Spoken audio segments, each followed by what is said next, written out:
God bless you, everybody. I'm here with my brother Chris. Welcome to the Illegitimate Game. Thank you for joining me. I appreciate it. This episode, I'm talking to my brother Chris. We're going to talk about music. We're going to talk about Jesus. We're going to talk about influences. And we're going to talk about the value of being Christian men in unity and supporting and loving each other. And please, once again, if you enjoy this content, please like, subscribe, share, tell somebody. This show is all about Jesus and how we're going to walk with him, how he's going to lead us, and how to be men of God, and how to work with each other and support each other and love each other. And the truth and love wins. And that's what we're going to talk about today. Welcome, brother. What's going on? God's still good. That's right. You know what I'm saying? So happy to be here, man. Appreciate the invite. Yeah, it took a minute, but God knew the perfect time. Yeah. I think we set up and canceled twice already. Did we? I think so. No, just one time. No, we didn't set the date yet. The first time we didn't set the date. Yeah. And we were supposed to have a conversation after, I can't remember where it was. Yeah. It was like after church or something like that. Okay. And we just never locked in that conversation. Yeah. So we canceled once. Yes. All No, right. we didn't schedule it the time we were supposed to schedule it. Oh, So that's my fault. technically it took like 3 months to schedule. Okay, I'll take the hit. That's something on me too. But I just believe God has the perfect time. I believe that too. He knew the events that were going to happen this summer. Yeah. And he knew your busy schedule. Because you everywhere. I don't know about everywhere. Chasing the money, chasing favor. What you want to call it? I don't know. Are you chasing anything? Yeah, let's start there. Sure. I mean, I wouldn't say I'm chasing anything. Yeah. I guess you call it that. Because you're a Levite. Like, I'm not a Levite, so I can't speak for that. Mm-hmm. I guess it's the. Sorry, I didn't mean to cut you off. Go ahead. No, I was going to say the life of the Levite. Because it's music, it's worship, it's God, but then there's still you. Yeah. So is it chasing or? I guess so. I feel like, I guess the best way to put it is I feel like I am trying to achieve a thing, like a big picture thing. And then I'm not old by any means, but I'm also not young in the sense of I'm not like 19, or 21. Yeah. And I feel like I've been going through like the learning years and stuff like that. And there are certain things that I want to do. And I've been like trying to figure stuff out for like the past 10 years, like through Bible college stuff, through just learning. And now it's like you got to do it thing. And I feel like there's a clock ticking in my head, like, Okay. To where like life's going to change and I can't do things to a certain extent the way I want to when like I have a kid one day, or when I'm married or like all of that stuff, like life's going to change. Yes. And I can't eat ramen noodles and spend my last $100 on like a plug-in, you know what I mean? Or do something like that to that extent. So yeah, it's like a pressure on myself, that's like, you got to do it. If you're going to do it, you got to do it right now. You got to figure it out right now. Before you have responsibilities. Yeah, and I do have responsibilities, but I can sacrifice to a way that like it's not fair to maybe sacrifice. Yeah. When like maybe you have a newborn and that child is dependent on you to be present fully. And I could be totally wrong about that, but that's just kind of how I feel. So when you said, are you chasing something? Yeah. I feel like that's where I'm at. So you want to be all you can be while you're still single. And then. Yeah, I guess so. Like I want to be married, but I don't know. That's the best way I can explain it. And it might be like an unfair pressure that I put on myself. Mm-hmm. But it keeps me going. Okay, let me ask you this. When I was talking about God leading you, you just said the word married like 3 times. Mm-hmm. So is that where your heart at?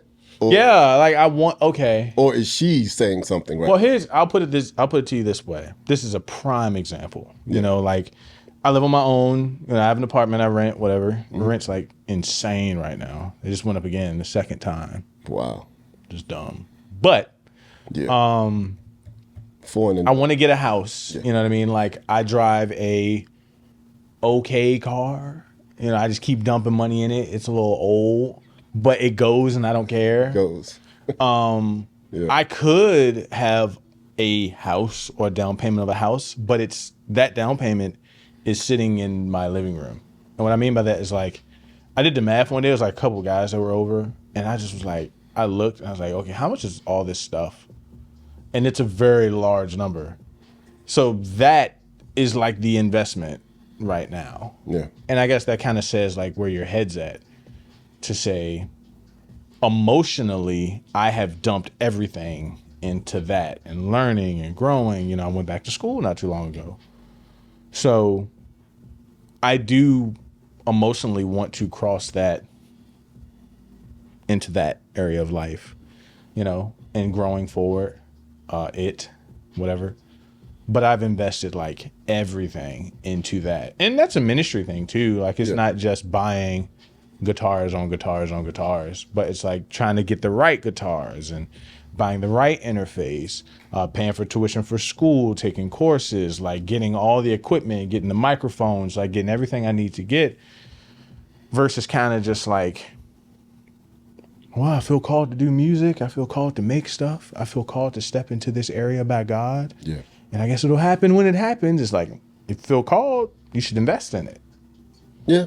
So that's what, it's not like I... is where your heart is. Right. And I think at the age of 29, I opened my eyes one day and I went, oh, I put like 98% of my treasure into that thing and have for the longest time. Yeah.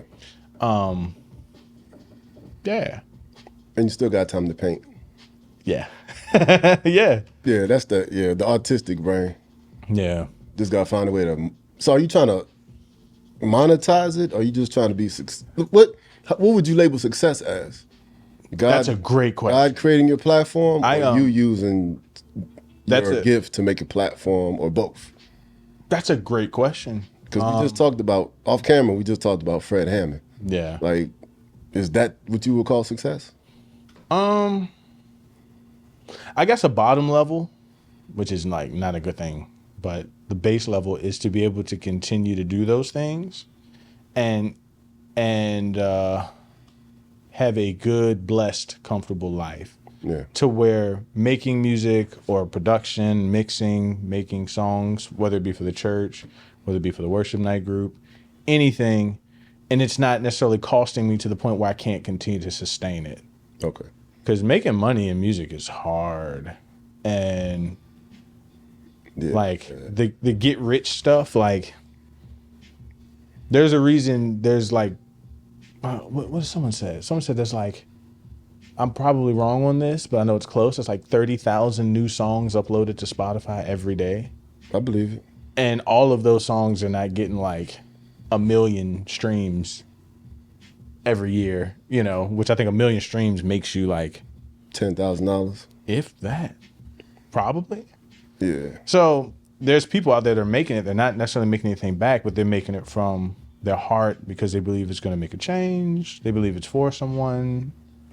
But to be able to do that and it not necessarily cost me in a sense of like, I'm pulling from rent money to continue to try to make projects to bless people.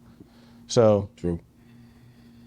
That's kind of like a base level that I would say is successful, to continue to do that and to be able to have longevity in it. And I think that's why most people stop, is they just can't afford to have live projects. They can't afford to make an album without like getting funding from someone or doing a GoFundMe thing. I don't think there's anything wrong with it. Yeah. But if I can continue to do that and continue to make what I feel God's put on my heart to make, continue to invest in myself and grow, and not have that, oh God, I don't know how I'm going to, eat your next meal. Yeah, I don't know how I'm going to eat because, yeah. So I think that's the base level of success for me. Okay. Yeah, at least break even then. Yeah. Or we go the long route and we figure out how to do it all ourselves. And we just, because that's what we had to do with a couple of projects. Oh God, I have some stories about there's been some train wrecks on the way. Trust me, it ain't all been perfect. But start doing car washes to pay for the CDs. Just calling in favors, just. Because I remember when I was little, the church we was in back then, every time we would want to do a youth event, every weekend car wash. standing in front of KFC or McDonald's somewhere. Yeah. Washing cars all day. Yeah. Until we made that $400-$500 to pay for the van to go on the youth trip. Yeah. So I remember them days. You know, like, okay, here's a prime example. I'll give you one. As far as like the figuring it out. Yeah. And stuff like that, and just having to do what I had to do. Making like t-shirts. And this is, I wanted to make some t-shirts for the team at like the Worship Night event that we did like 2 years ago or whatever. So I went to a company here that we ain't giving no free publicity out over here, so we just not gonna say their name. But whatever. Yeah. I went to them and I was like, I need 6 t-shirts, right?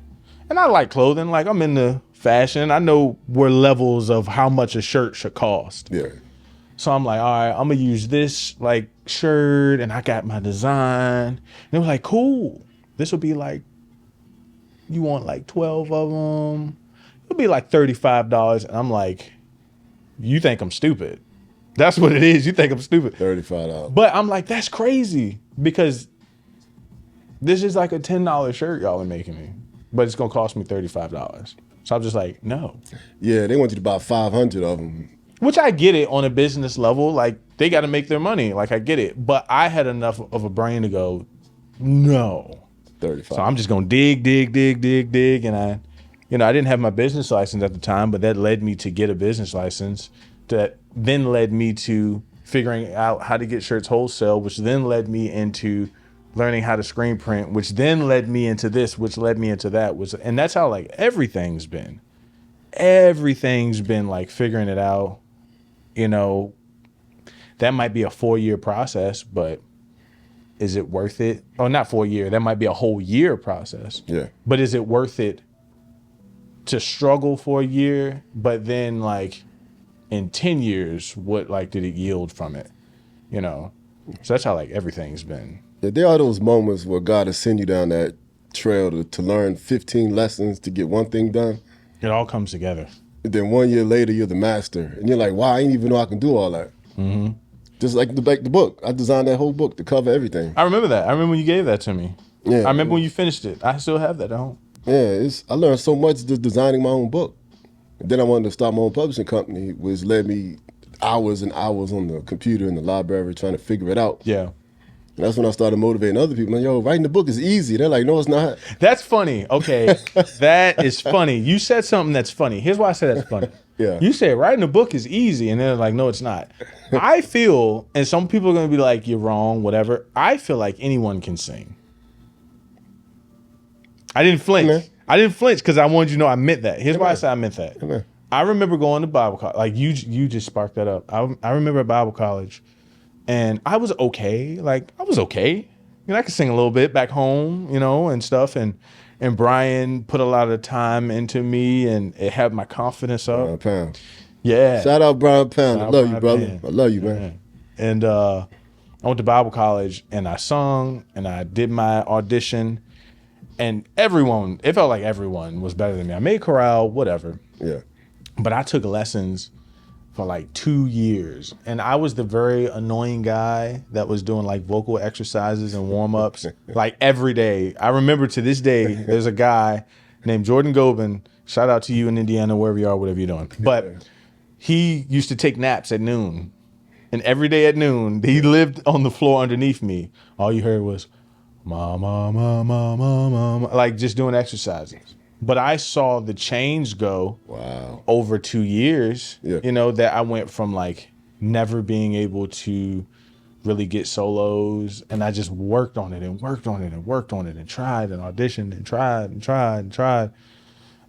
And it came together, you know? So that's why people are like, wow, you're so good, bro. Like, not hyping myself up, but they're like, man, I wish I could sing like you. And I'm just like, you can if you want to. If you want to. They're just like, no, I'm not. I don't have it. And I'm like, yeah, you do if you want it. And they think I'm playing. Like, they think I'm like, oh, you're just being kind. I'm like, no, I feel like you can if you want to. If you want it more than anything else, with the help of the Lord, obviously, you know. Yeah. Because you definitely going to need encouragement to keep going, you know, after you've been doing it for 2 months and you don't feel any change, but then to keep going, keep going, keep going, keep going.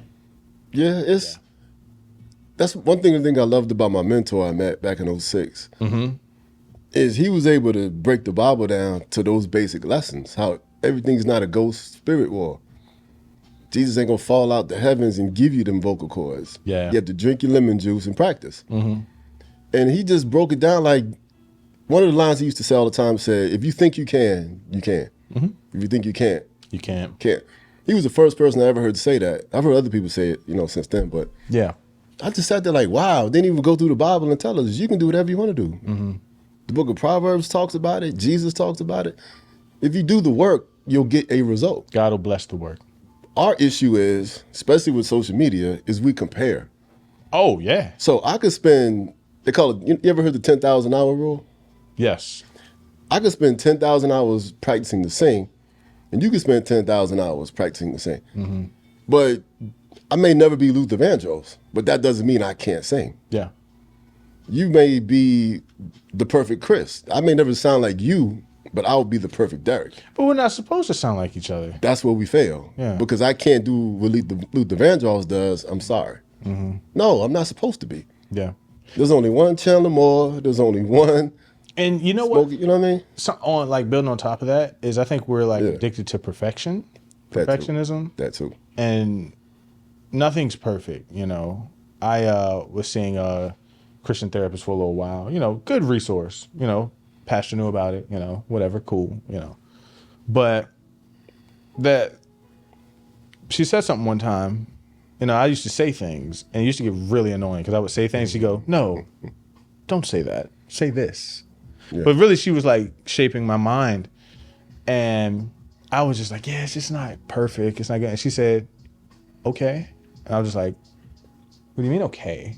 Like, she's like, "Yeah, nothing's perfect." Nothing.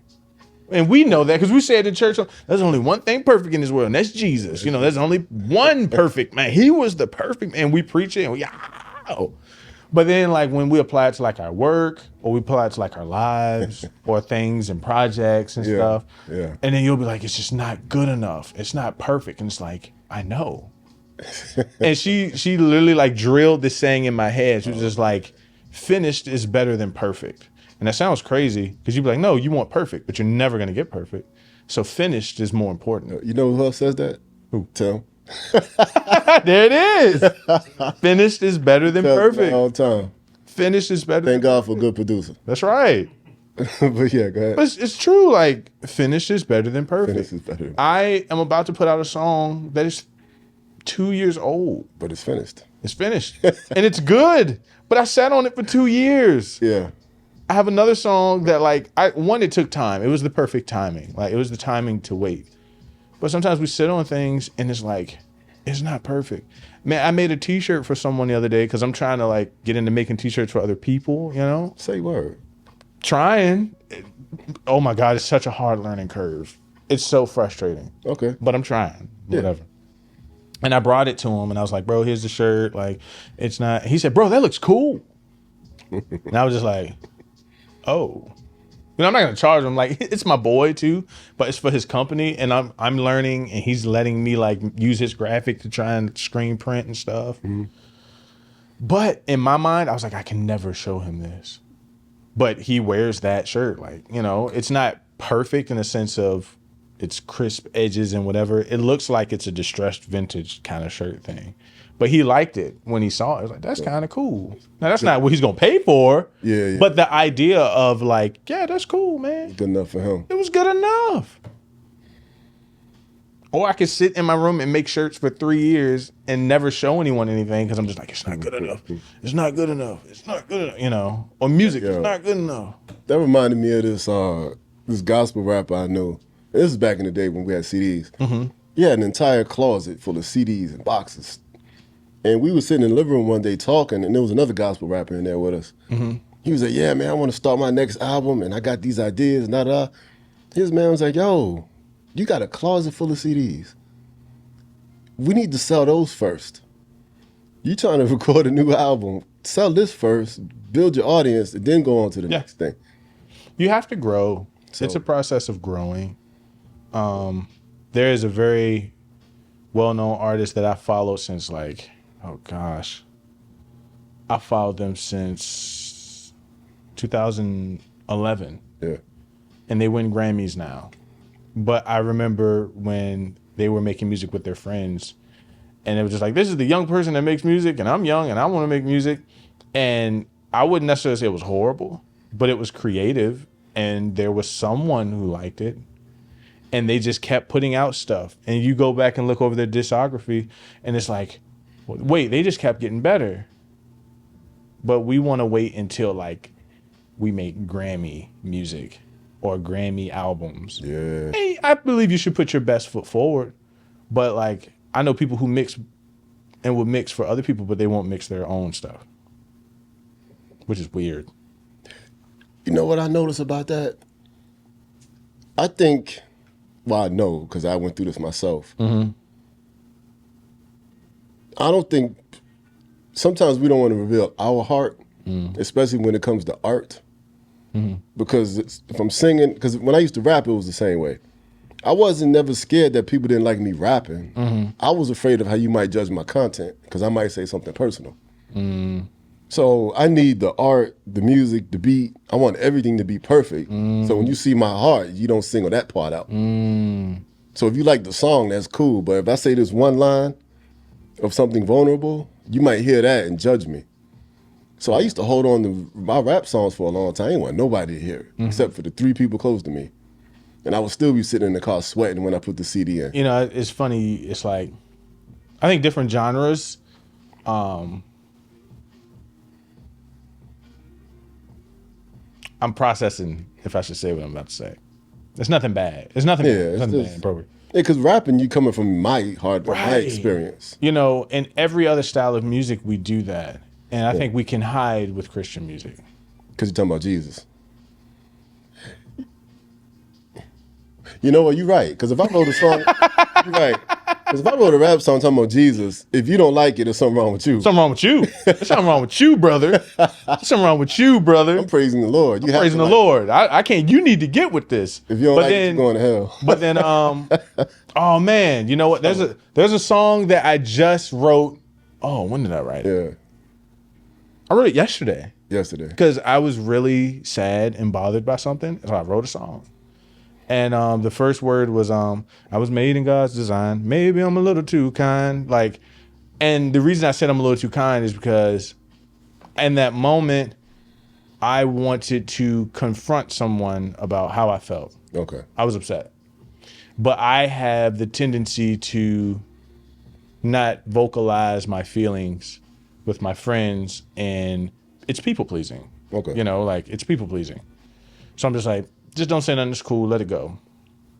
But that first line was, okay, we're made in the image of God, you know, like, and that's true. True. But I'm also a little passive sometimes, and I won't speak about, which causes more problems down the road. Yeah, it does. So like, that's a very honest song, and there's more words to it. But I could have just wrote the song and just be like, God sees me in my struggle. He's the God of the mountain. Like, and there's nothing wrong with, like, because he is the God of the mountains and he is the mighty that, you know, and that's appropriate for worship services because we're singing about him. Like, I'm not going to go up there and sing about myself tomorrow, you know, in service. Like, they'd be like, oh, y'all don't do that in church? Sing about, look, it took me a second. It went over my head and then it went, But you know what I mean? Like, I know, to go up there and sing about like my inability to communicate my feelings. Yeah, I know. But there are had that conversation before. Wow, that was timing. When you said we don't do that, I was about to be like, no, we never. We do sing about ourselves. Yeah, we got that. But in a broad, generalized thing, you know, we do have some songs that are very personal that might be about a testimony, but like, yeah, it's different. There's a time for that too. Because I remember, matter of fact, I just found out there's a Christian club here in Richmond now where they have Christian music, open mics. I know that. Yeah, I'll tell you about it later. I don't want to say the name on camera, but there's a Christian club in Richmond. So I think there's a time to have that music, even though we call ourselves saints. Yeah, I agree. But there's also a time to look straight up. So like a Sunday morning, that's when we look up to him, and every song should be about him.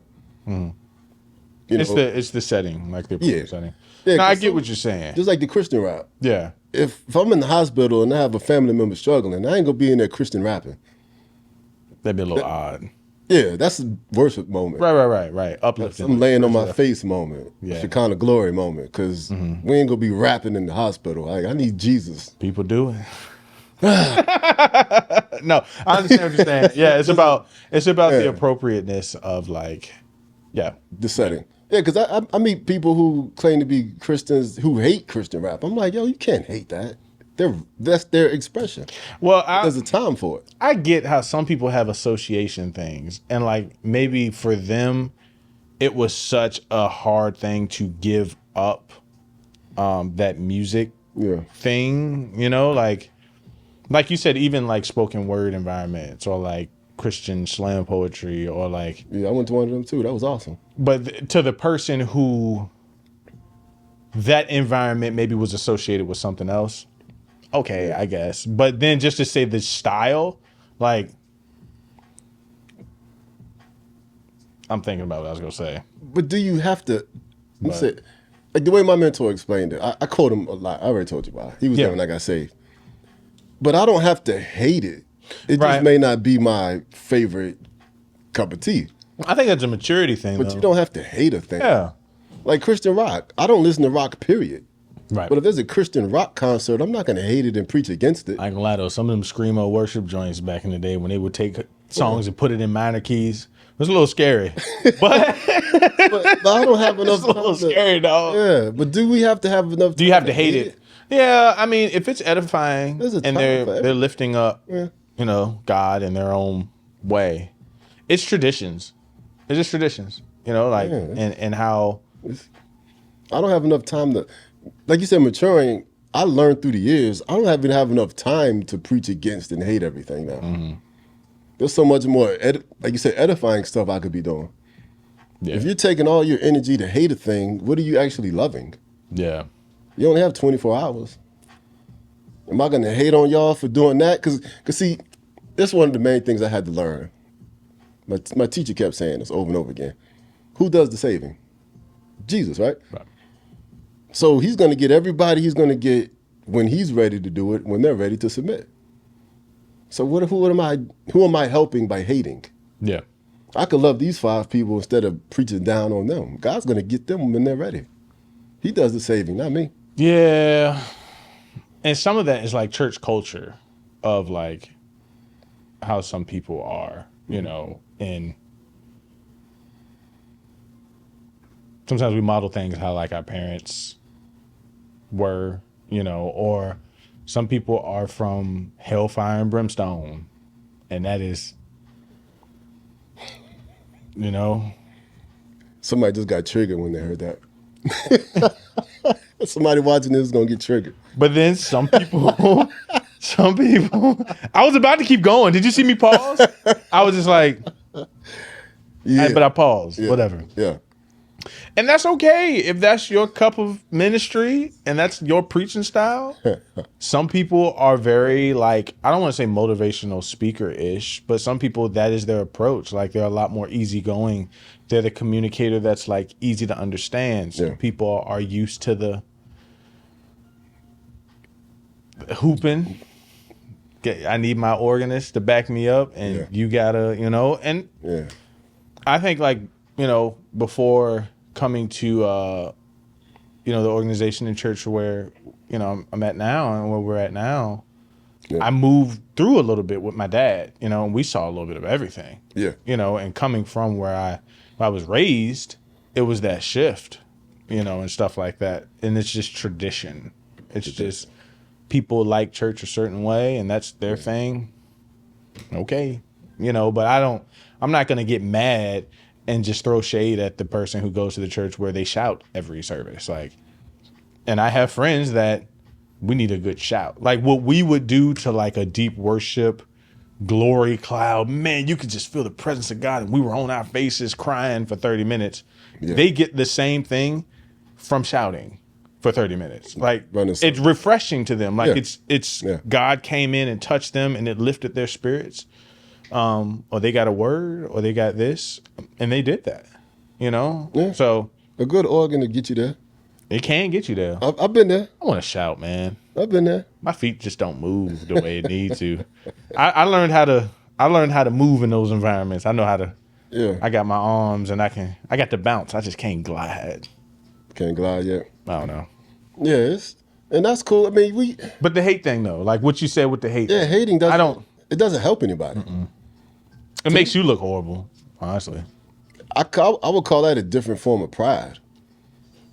Because now I'm putting something down. Yeah. But especially like with my 3 kids, what I learned, you don't have to knock people down to teach the lesson. Yep. So I could tell you, like, look, there's too much sugar in that Kool-Aid. Next time you make it, use less sugar. But I don't have to berate you and throw the sugar away, throw the Kool-Aid away. Slap the Kool-Aid on the floor. Yeah. I hate this. No. Hey, look, this is sweet. Thank you. Next time you make it, use less sugar. And when you turn your back, I'm going to put a little bit of water in there to water it down because I don't want to hurt you either because I appreciate the effort. Yeah. I think that's much more accommodating to somebody trying to find Jesus than hating everything. Yeah. And like... It's the same amount of energy. I can encourage you with 10 words or berate you with 10 words. Which one's going to get you closer to Jesus? You know, it's funny too, we talk about this and like people's preferences with church and stuff like that. And we have a very, very, very diverse culturally, age range, musical styles and preferences. Yeah. And that used to keep me up at night. Like trying to make worship services. Oh my gosh. And like it got to a point where we would do like a gospel, this type of song, and then we would make a hard shift and do like Chain Breaker or something like that with like, which is country. And then we're going to turn hard again. And then we're going to tag a old hymn. And then we're going to turn hard again. And now I'm going to try and get you on the floor. And it's just like, you can't pick and make stuff or make a worship set. You should think about the church. What connects with our church? But the truth is so many things connect with it. Yeah. But I would rather tailor a worship set to be like, we're going to do gospel this Sunday. We're going to do this Sunday. It's in the back of my mind, but like, I can't please everybody every single time. Like, it's impossible. We're going to have a John P. Key Sunday. Oh my God. Sure. Like, all 5. the funny thing about it is last weekend, I think it was last weekend, it was one of these services. Yeah. We switched it up and we did some older songs. But when I used to try and be like musical whiplash, you lose people anyway. Like, yeah, the beat changes, the frequency, everything. Yeah, it's insane. I remember a couple Sundays.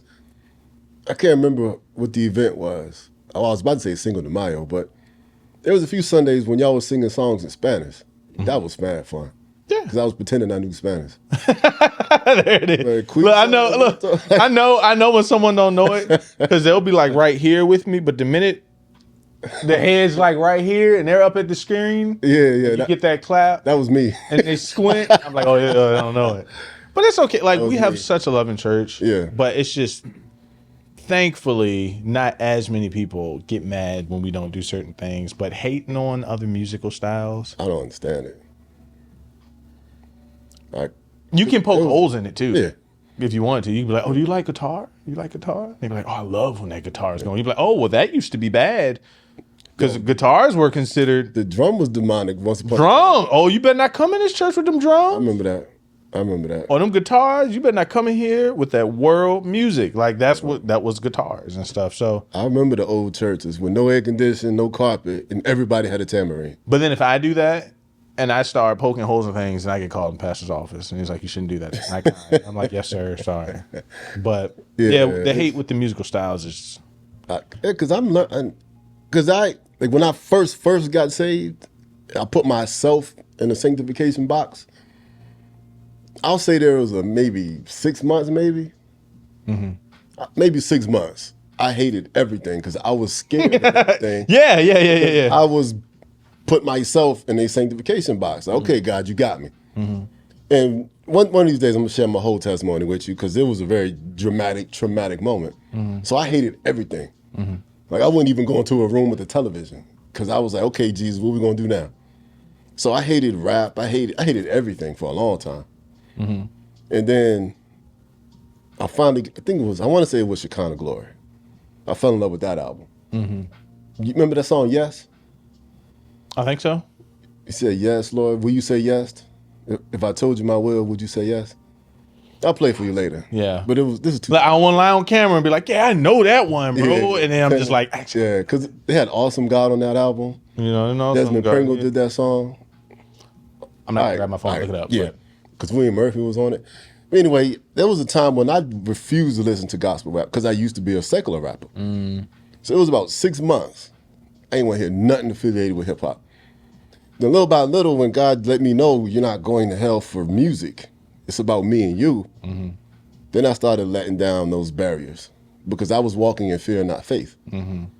Which is why I always thank God for the mentor I had at the time. And my wife kept telling me, you're super sensitive about a thing that was personal to you. Because when I was rapping, I was cursing God with my lyrics. Yeah. Because I was in a bitter stage. And so I was mad at, but that, like I said, that didn't even last a year. Once I came out of fear and started understanding faith, you're not going to hell for a drum beat. But here's, you know what? You know what I mean? So some people are in a situation or they're in like such a sensitive thing, or like when most people first get like saved, they're just like, all right, I got to stop this. If that's, I look at it like this. If that's what you feel you need to do, yeah. But do you stay there for 40 years? It depends on how big of a strong, it's all personal. The danger comes when like the extra mile has to then be like preached in certain way. Now, I'm not going to speak against protecting yourself, boundaries, guidelines, and stuff like that. It is biblical. I mean, if you had a drug problem, you don't want to go to the crack house. You should not go. I get that. But there are some people that like, they had such a strong association with a thing, or it's just like, God can deliver us from like the penalties of like sin and death, but sometimes the consequences of you were drunk for 20 years. Like your liver, it's gone. Might be. Now your heart's right, your spiritual heart's right, and you can overcome that. But that person may need to never see a bar because it's that much of a temptation for you. If that's what you got to do, if that's what you need, sure. But then sometimes you get interesting where like people will take that and then that becomes like their doctrine. Yeah, and I'm now just like, you got to do it.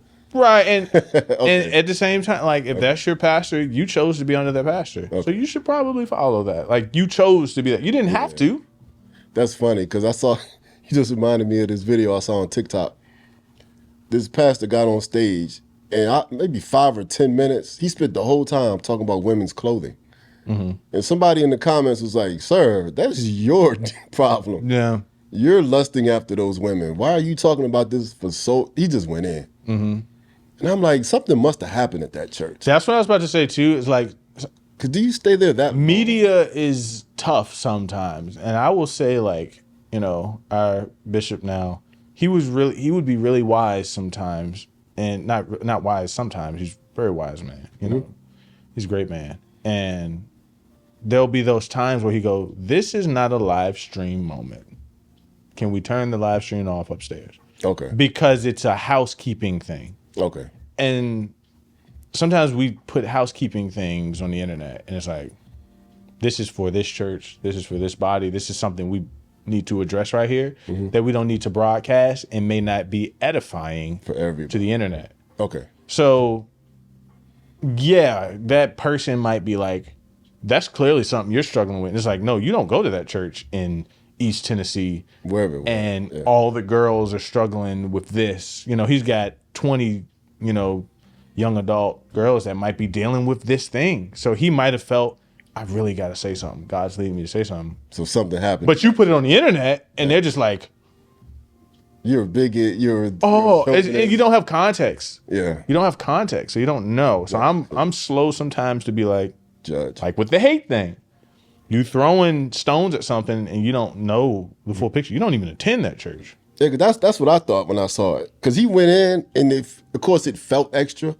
Because I'm sitting in my truck just watching a friendly video. Like you said, we don't have any context. So it's easy to judge. Don't have the context. So I'm thinking something happened in that church because he went in. And you know what? And there are times too where like spiritual abuse is a thing. You know, it could be a thing, but your internet comment is probably not going to stop it. You know what I mean? Like your comment on YouTube, it might drive up the algorithm, you know, but outside of that, it's probably not going to get in there and hold a pastor or a leader accountable that needs to be held accountable. No, it makes you look wild. Like if anything, you should pray for him and write a letter to the church. Sir, I saw this video. You don't know. You don't know. I'm a minister in Virginia. Can you explain this moment? What happened at your church? Maybe we could prevent this at our church. And even that is like, internet's a wild place, man. Yeah, because it's a wild place. Because if you take 45 seconds of anybody's sermon, you can disqualify them with 45 seconds because you don't know the whole sermon and the whole moment. That can be anything. That can be anything. I'm going to tell you how I discovered Tiffany Montgomery when she made that statement about the Beyonce concert. I never heard of this woman before, but she got all this hate online and it came up in my little algorithm. This woman's a hater. I hate y'all Christians. I'm like, what do we do now? What do we do? So I went and looked at it. I was like, oh, I agree with probably 90% of what she said. Who is Tiffany? So that sent me down a rabbit hole. They're not going to listen to that hour and 45-minute sermon. Nah. They just heard this part about a Christian. 30 seconds. So, look, it actually benefited me because now I like her. She says a lot of good stuff. Internet's a wild place. It's a wild place. Yeah, you actually promoted this prophet. So, but they're quick to hate church folk. But you don't know the whole thing. And then when you don't even know the rules, which is what I talk about in the show a lot, if you understand the whole thing, you'll understand where we're coming from. Yeah. But you're also trying to give light to people that don't want it. So sometimes you could expect the misunderstandings and the hate. Because some people just ain't ready. Because I know church folk who still follow secular artists and get caught up in them trances. Yeah. But you say, I love Jesus, but you expose yourself to that. Like people who know me personally, they know I love Wu-Tang. But I'm not going to a Wu-Tang concert. It's probably not the best. Not in 2023. Yeah. Because why would I expose myself to a different energy and say I love God? And because God don't want me to go now. You know what I mean? And full transparency, right? Like just being real. Yeah. When it comes to like production and mixing and things like that, like doing what I'm doing, and trying to continue to grow in, it's hard because you can look at things from a technical aspect and go like, wow, creatively, or the mix on this, or the production on this, or the arrangement of this and that. Arrangement. You know what I'm saying? And it's like you can get a lot from it, but you're probably going to get sucked in if we're just being honest. But it's tough. Yeah. It's kind of tough. You know what I mean? Like, because you could feel that energy in the room and not understand the spirit. But I went to an Onyx concert. Yeah. Yo, I could feel it. And it wasn't the Holy Ghost. It was not the Holy Ghost. You felt that energy in the room? Dude, it was... You seen the mosh pits? Bodies flying? Yeah. Yo, it's fun. That violence becomes fun. I've never been in one. I couldn't do it. I couldn't do it. God bless you. Because they're just like, doing that. But, I used to work with a guy who used to go to those things, like, and he would come to work with like just bruises on his face. And he had a smile on his face. Oh, he loved it. He loved it. It's a different energy, man. I've never went in a room and said, please hit me. I've never. Some people in it, some people into it. It's a thing. Like, it's a thing. It is. But I couldn't do that because, they are aiming at people, but you can't be in there squaring up with people. Like, that's not mosh pitting. That's fighting. So it wouldn't work for me. Even if I could do it. You don't know where that elbow came from. You don't know. But it was so much fun. I'm sorry. This is not a spiritual moment. This is not a spiritual moment. But I love seeing the live stream. I love seeing videos of, you see the mosh pit like clips on Twitter or whatever. Yeah. And there's always that one woman that's just like, and it's like, they're mosh pitting. Go over there. Like, and she's just like, don't you hit me. Don't you hit me. Don't you hit me. Yeah. Don't you hit me. And it's just, that had nothing to do with anything. But I love it. It's the best. Yeah. She always gets hit. She always gets hit once. She always gets hit once. Yeah. Oh man, sorry. That Next was time you see her, she's covered in mud. Yeah. decked.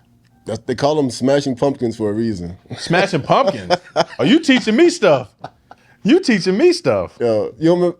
All right, I was about to start going down this whole list. I ain't trying to lead you down the list. Sorry. No, it's cool. I'm a few days older than you, so I remember some of the stuff. Chili Peppers, Limp Bizkit, all that crazy. What about stuff. Chili Peppers? Oh, you remember Chili Peppers? Yeah, they had a couple songs. I know of them. Yeah. I'm sure Tim knows a few more. Yeah, it was. But yo, that on it, man, you could feel it, man. Like you remember, I know you remember the DMX music. Oh yeah. His music will take you straight up and straight down. Oh my gosh. Yeah. So when I was, oh man, how old was I? I had to have been. I couldn't have been no more than 12. His first album was 1999. Right. You taking me down memory lane. Yeah. Because you said music going up and down. Yeah, because one song you're hype, and the next song he depresses you, then the next song he hypes you right back up. It's on purpose. It's a spirit. It's on purpose. Yeah. But it's done that way on purpose too. Because if it was like, also, if it was 10 minutes of an album of depression, you probably wouldn't finish it. Like you got to come back up. No, that's called Nirvana. But go ahead. But I remember I used to have this CD player. Yeah. And my Walkman, that's what we call it. It was a Walkman. And I had these over-ear like DJ headphones like we got from Marshalls or something like $30 from Sony somethings. Yeah. And every time we got in the car, I always had music on. We used to do a lot of road trips. So I would listen to a CD, one CD. Yeah, I don't care if it was one song. I might want one song. The whole time. And I just remembered, again, I'm like 12, 13. And I remembered being so into like a couple of these CDs. Like I had 50 Cent, like I had all the I used to listen to hard music, you know, and I got used the money from cutting grass. I'd always go get an album from, man, what was that? What was that music store? It's not there anymore. Chipotle. FYE? Not FYE, it was another one. Where Chipotle's at? Oh, Midlothian? Yes. Oh, I don't know. It was a record store, and I used to always get CDs. Okay. And I would go to the front, and I'd be like, I would like to get this one, please. And my mom would be walking to the register, but like, you're not old enough. Like, my mom's right there, and they go, is it okay to give this? And my mom go, what, huh? Yeah. And I'm like, awesome, cool, here's my money. And just hard music, like aggressive. And I remember I was like really sad. I couldn't explain it, but I was really sad. I was really, really like down. And I watched a movie with my mom, and I heard a song on it. And I was like, wow, I like that song. And it was Three Little Birds by Bob Marley and the Wailers. I think that was the group name. Yeah. And the Wailers. And I went and bought that album like that next week or something. I cut grass with my dad. I bought that album with my grass money. And I was just listening to just that album. And it was so positive. It was just feel good. Just, oh my God. And I didn't know half of the stuff he was talking about, but I knew it was positive. And I realized after like 2 weeks of listening to that, I was like, wow, I'm really happy all the time. I'm really happy. And like my whole, so you're talking about like the spirit in music. I was 12 or 13 and I just noticed I feel good. You know what I'm saying? Like, and then I kind of, to test myself, like I had heard a song on something and, you know, I was like, I'm gonna get that album. And I listened to just that. And it was like heavy. It was like, oh God, I think it was NWA or something like that. It was something. Yo. Man. I heard the song on a movie and I bought that out. And that's like, that stuff's crazy. That stuff's hard. They were wild. NWA, Too Short. A lot of people back then, I couldn't even make it through the whole tape. Because I'm like, this is just... Again, I'm 12 years old. Like this, yeah, you're right. But I knew this music was like, this is hard music. This is heavy music. Like I should not have been listening to this music at 12 or 13. Yeah. I should not. Okay, I'm not saying that it's fine. Don't listen to it. But I noticed my mood shifted back, and that was the first time that I realized, like, music play. I'm 12, 13. You know, I've always loved music. Music has always been kind of like my little escape of a thing. It's medicine. I look at music as medicine. So obviously it's not the same medicine as spiritual, like gospel, Christian music, spirit-led music. But even just that, you know, you just took me there when you said the DMX thing and how it would take you down Straight up and it and would straight take down. you up. So when people say music doesn't affect you, it does affect you. You know, like, it Anyone who does. says that and believes it, they're lying. Or to them, that's what they want to feel. So they're not affected if that's what you want to feel. That's a whole nother 8-hour talk we could do. Because what you want, Yeah. that's a whole, wow. But we could shift this whole conversation and talk about that. If that's what you want to 'Cause feel, no, it's not affecting you. Yeah, It's thank just you. it's reinforcing. Thank you. It's reinforcing What you already what want. you already want anyway. And that's how I felt about, like, Snoop Dogg. I hated him from day one. Yeah. Because I grew up in church. I wasn't always saved, but I grew up in church. Yeah. And then I always loved women. There's mad women in my family. Cousins, aunts, Oh. my mom. Yeah, and his language is very. So when he came out disrespecting women, I'm like, why is he doing this? And now keep in mind, I'm a kid. I was, when Snoop came out, 90, because Tupac died in 96. So Snoop probably came out in 92. So I think I was 14. So even at 14 years old, because I already discounted NWA, I hated them anyway, because it was just stupid. And then Hammer had his moment, and New York hip hop was half spiritual, half street. So it had a little bit of substance to it. But when Snoop came out and he just kept talking with the B word and the H word, I'm like, yo, this dude's a fool. So I never liked him.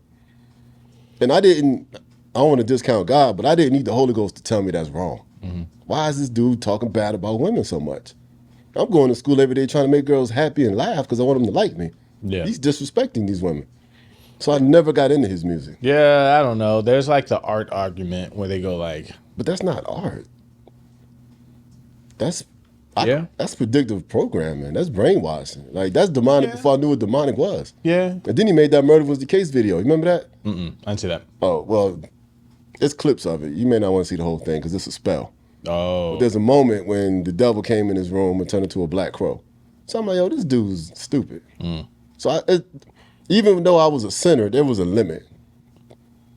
Your morals. Yeah, because that's not even art no more. You just angry, mad, and you're projecting it on me. And But you know what? I hate to say it this way. When it comes to like music business, they say like any publicity is good publicity. I hate to say it that way. And I'm not saying it's true. I'm saying it works. It works because we're talking about Snoop Dogg right now. So we're promoting him right now. Yeah, I guess indirectly, but like you'll remember the thing that stuck with you, whatever that means. And that's what I loved about Wu-Tang, because they would talk about God in the streets, and it was negative stuff, but there was always some knowledge in there. Like, if I knew better, I wouldn't do this. God help me through this. Like the song Heaven and Hell. Yeah. It's like you chose it. Like, if you listen to the whole song, you're choosing it. And then they would tell these stories, because they're great storytellers, like Nas. They'll tell this great story, and then at the end, the bad guy dies. And they're like, yo, don't do this, kids. So I'm like, whoa, I could try to have a sense of morality behind it. Yeah. So that was my excuse for listening to them people, especially Nas. He's a great storyteller. So when I finally came back, to gospel music, I wanted some good gospel writers. And then when I found a few, I would just keep listening and listening. Yeah. For a minute, there was about a year span. I think it was 2007, I think. Every song I listened to was a Hillsong. Because they had some great writings, great songs. And Hillsong had the church world in the chokehold in the 2000s. Yeah. I think it was 2007. That whole year, every CD I had was a Hillsong CD. And I had one Fred Hammond CD. You know what they did, and this is, looking back, I kind of figured it out. They had songs that were very singable, very congregational, which are like, hymns are congregational. Everyone can sing along. And their albums, the most popular ones were the live albums. It was. Because you would listen to it and you didn't realize it, but you feel like you're in the room. It was great production. And they capitalized on those live. Tons of people have been doing live albums since forever. Gospel albums were live for like a very long time. But they would get the crowd. And it took me so long to go like, what is the thing that I love about this? Like, how am I? It's the crowd. Yeah, I'm singing along. Like like you said, I'm at the concert too. And when we're at church, I hear the people next to me or I hear the room. Yeah, they did it right. Hillsong.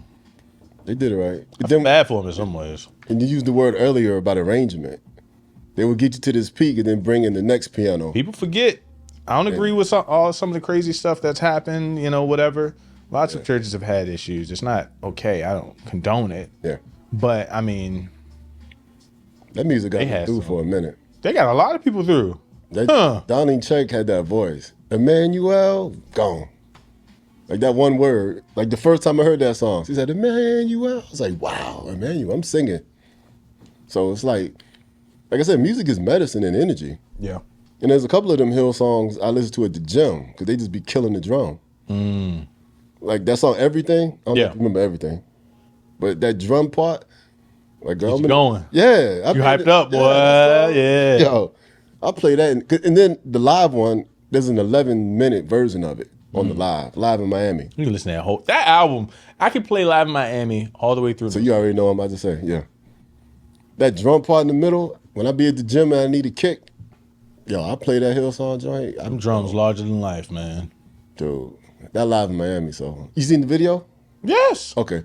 I've seen the whole thing. Yeah. They know what they're doing. People forget about that stuff. I remember what got me through. Yeah. Because I look at it almost like sports. When I know I'm weak, or if let's say I lost a fight, I gotta go back to training camp. So I'll go right back to the fundamentals. Yeah. And Things if you ever catch me in church reading the book of Psalms, you know I'm starting over because I had to do my homework. Get back up again. Yeah, that book of Psalms and Proverbs, get my mind right. Man, I'm trying to think. What was the book? Matthew chapter 5. You just kind of spoke that up. My book used to be Job, man. That's depressing. Job? Yeah. I just realized that. That's depressing. Dude. If your go-to book is Job. There's so much light in that book. But it's great. Yeah. It ends like restoration. I'm glad you said that. When I was young, it was depressing. Now that I'm 44, it's life because I get it now. And I'm glad matter of fact, today's Saturday, yesterday I was at the gym. I meant to put this in my phone. I got a word from that too. I might do a whole video on this one. But there's this one section in there, and you read the whole book though, right? This is the part I got yesterday. When his friends came to him, they didn't speak for 7 days. It's that one. Sometimes we need to be quiet when other people are going through. Because we don't know the whole story. Yeah. And we don't have all the answers. And thank you. We don't even have the right answers. Yeah. So now we're offering mad alternate opinions on something we know nothing about. So now you sitting there praying, like, God, what is this? And God says 1, 2, 3. Here comes Derek. Yo, Chris, man. I'm saying, I got a word. So now you got 4, 5, and 6 opinions. Then another brother from the church come with his opinion. Now you got 9 things to worry about. Instead of the first thing God said. You ain't even dealt with that yet. Yeah. But now you got all these people speaking into your life. Now you know what to think. Yeah, you got to control that. And, So I just extended your suffering. And you know what? I think, too, like, there's two sides to that. Like, I'm trying to learn with friends to say, okay, are you asking for advice? Or do you just kind of want to vent right now? Okay. And it used to make me feel weird. But I'm learning that it's actually a positive thing. Yeah. Because I'm able to be there for that person in a certain way and learning that lesson because I don't have all the answers, honestly. And I'm going to be honest, another thing is most people that give you a lot of advice, if that advice is horrible and it falls through, they're not going to be there to clean it up for you. They'll be like, oh, sorry. Sorry. Sorry. Better look next time. Better look next time, man. Oh, that's crazy. That's crazy. That's crazy. But I obeyed you. Right. You told me to send that text, and I'm fired. What? Can I stay with you? I got to ask the old lady. Yeah. I thought it was gonna work, man. That was. You know any jobs is hiring? No. Yo, that is so ill. Yeah, most people aren't gonna put. I think it was Jordan Peterson. He said that about the government. He says one of the problems with the detached government is they're making decisions that don't affect them. He's like, why are we trusting people who are not going to suffer for their decisions? So you can do that on a micro level. Friends, family, husband, wife, kids. Like my kid, I took a lot of extreme ownership of my kids. But there's a time to, like the book of Job, just be there, but don't say nothing. How was that for you? Like that concept of like like we both just said, Yeah. I am not a father. I don't know. That's why I'm kind of asking. I'm just thinking. When you said like your father, you take ownership, you're there, you're present. Yeah. But in those moments where you're just like, I don't know. You asking how do I deal with that moment? This is okay. Well, my first son, I blew it a lot. That was a learning, training, proving ground, whatever. Mm-hmm. But this is what I learned. Always have a plan as the foundation. Mm-hmm. Even if you don't use it, always start with a plan. Like let's say you had a son today, right? In your mind, you're gonna say, okay, I want him to make music. Sorry, I'm just playing. Yeah, I'm trying to give you I get template. it. I'm trying to build a template. Mm-hmm. You have a son today. You sing, play the piano, and you play the drums, and you play basketball, right? Mm-hmm. So your son's born. You're gonna say, all right, I want him to play music, and I want him to play basketball and football. So you got a plan. He's already gonna go to public school, private school, whatever, right? Mm-hmm. So this is what you do. You always have a plan. I want him to be healthy. I want him to learn sports.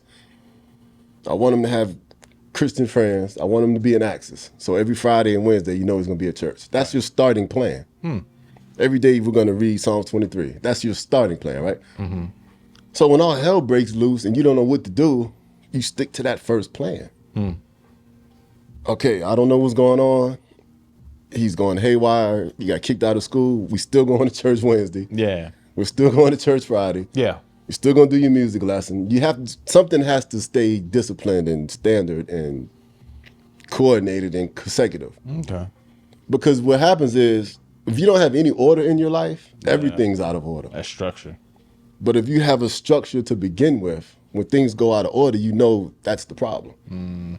So if your son starts wilding, and you be like, well, look, 3 months ago he started dating this girl. That's the variable.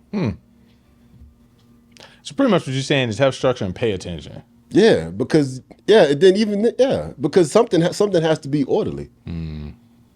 So then you know what shifted. Yeah. Because like my oldest son, he would change when he met certain kids at certain schools. When we switched churches, his attitude changed a little bit. Mm-hmm. When he played football, he acted away. Basketball, he did baseball, track. Then cell phones came out. I did everything I could to keep him out that phone. So when everything's going wrong, you have to find out what's out of order right now. Yeah. And me as a father, I noticed I had certain jobs that would stress me out. So sometimes the problem was me. Then I had jobs where I would be home. Like when I drove trucks, I would leave Monday and be home Friday. I ain't see my son all week. Mm-hmm. But if he was acting up in school, do I cuss him out on the phone? You see what I'm saying? So then when I come home, now he mad at me because I cussed him out 2 days ago. But I was in Pennsylvania on the phone. Yeah. But he was acting up in school. So you got to have that, I like the word you use, structure. So when chaos comes, you know where it came from. What changed? Yeah, because I was. It was. Yeah, something has to be routine. Something has to be structured. And sometimes the problem is the parent. And sometimes the problem is he's 12 and he's smelling himself. It's the reality. Like my daughter, when she hit that growth spurt, she's like 5'10" now, her attitude changed. Because she's smelling herself. Yeah. 14, I'm 5'10", and she used to come home and saying, them little boys make me mad. Them little boys in school keep looking in my face, them little boys. Now I'm laughing because it's my daughter. Yeah. But I also see the confidence and the pride. But I also know she's 12, she's 13, she's 14. We're going to grow through this.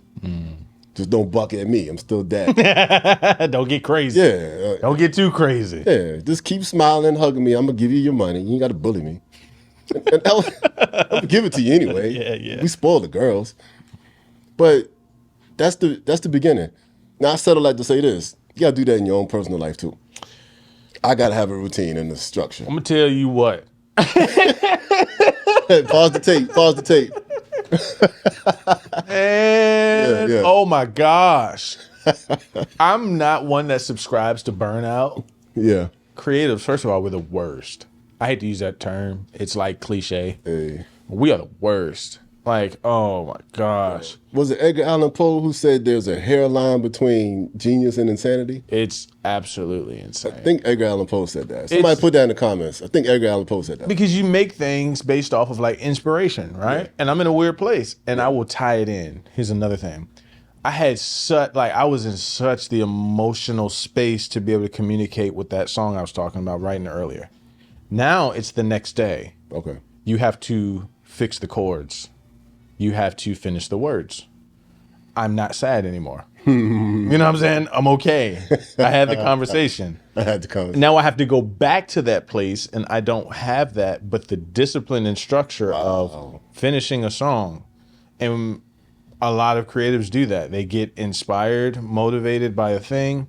Man, I'm going to put this thing out. I'm feeling it right now. 3 months later, what happened? You lost focus and structure. So that's the key. Because I'm not in that mood anymore. That's the key. That is the key. Like, if you can stay focused, and I do not win this battle all the time, but as I'm getting older, I'm learning that, like, you just have to do the work. Yeah. You have to do the work, and you have to be consistent, and you're not going to feel like it. You're not going to feel emotionally motivated to do it. But if you do it and you stick with it, structure. Wow. Yeah. You just reminded me of this. He's a secular rapper, but I still like the idea. Mm-hmm. He put a studio on his tour bus.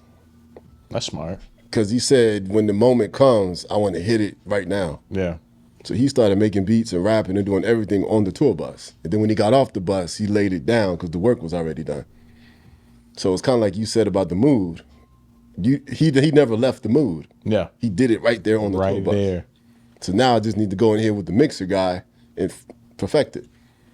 I don't have to go back to that place. You know, it's funny. Someone told me back when I was, trying to make it to the league, and then my growth spurt stopped, and I wasn't, in fact, 6'5".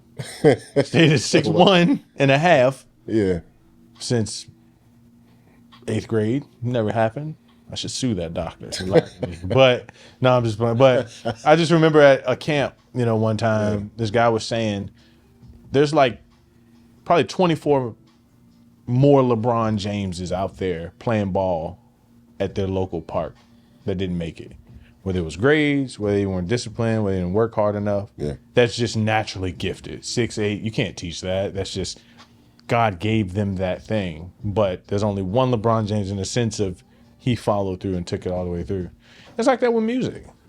It really is. Like, there's a lot of people who are amazing and creative and have a podcast, like has ideas and want to communicate and connect with people and give things, but everyone's not going to follow through. And that's the separator when it comes to arts. I'm going to tell you, that's how I feel about my books, because I know I got 100 more in me. And I said this before, but the first time it hit me, I was in the 7th grade. Yeah. And a teacher, a nasty teacher, but on this particular day, she actually said something good. Because we used to have to do journal writings after lunch, because that was her way of calming the class down. You could either take a 15-minute nap or write a journal entry. If you write the journal entry, took a nap. But you took a nap, yeah. I would, yeah. Well, no. But if you did the journal entry, you would get like an extra 5 points, and she would put that in her little grading book, and it would give you a boost. Yeah, that was her motivation to make you be creative. Yeah. And then some people would just pull out a book and read, but it was our quiet time. Yeah. Then journal time, I was just, boom, just bursting with ideas, and I would just write stuff. Yeah, I was playing for the Redskins, and my brother played for the Vikings, and da-da-da. I was just writing all kinds of crazy stuff. Yeah. Sometimes I would write about stuff that actually happened in my neighborhood. And one day she was like, Derek, you're actually a good writer. You should be a writer. I looked at her like, what? No, you can't write. Because in 1991, what is a writer? Yeah. Like, I'm not. Or in school. I'm not Shakespeare. Yeah. I'm like, I'm supposed to be doing football. Yeah. I'm supposed to be worse than Bo Jackson. It's cool to be Malcolm X, but a writer? Yeah. The only writer we knew was the James Baldwin, and I don't want to be identified with him. Yeah, he was a very interesting fellow. Yeah. I don't want to be James Baldwin. So that goes back to exposure and education. There are millions of good writers out here. But I didn't know in 1991. All we knew in 1991 was Bo Jackson, Deion Sanders, Spike Lee, Malcolm X, Doug Williams, because this is right after he won that Super Bowl. But I didn't, if I knew then what I knew now, and if I was around the right people, maybe somebody could have nurtured the gift.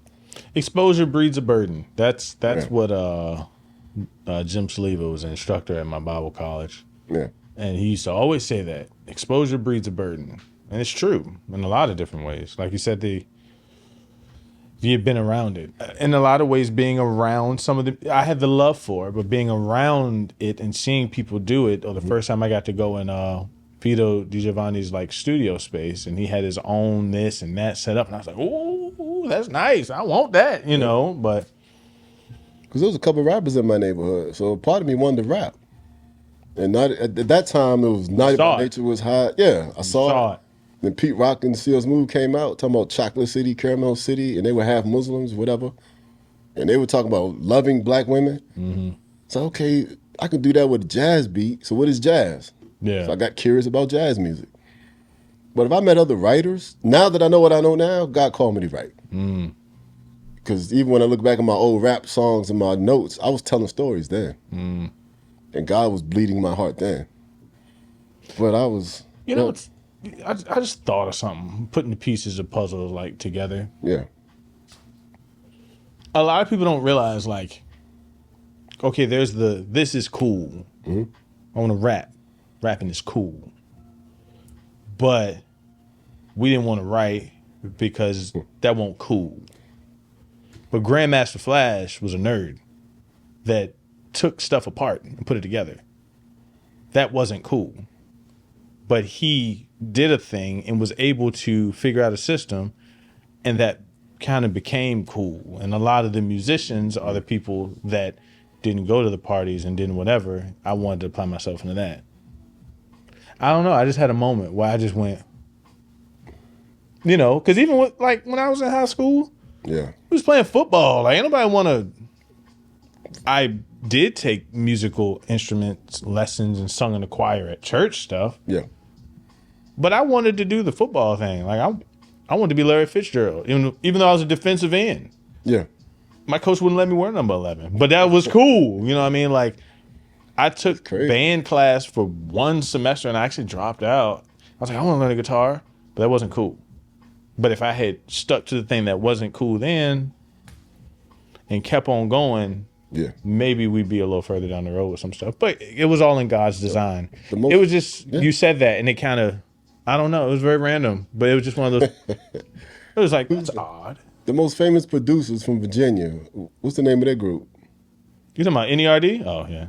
Yeah. Yeah. And my favorite people, I say it all too much actually, is Wu-Tang, the RZA. He used to say this all the time. I'm just a nerd with beats. And he brought the gangsters together because they were the real killers. He was the nerd. It was. I was going to say some of them. If they didn't rap, they'd be somewhere else. Yeah. But he saved the lives of 40, 50 people by putting them together with the contracts, structure. Yeah. And they fed their families with that music. Yeah. And even in a secular sense, a lot of these people that push these things, like rappers, okay, people that want to model themselves after like certain types of rappers don't live the lifestyle that they rap about. They rap so that they don't have to continue to live that lifestyle.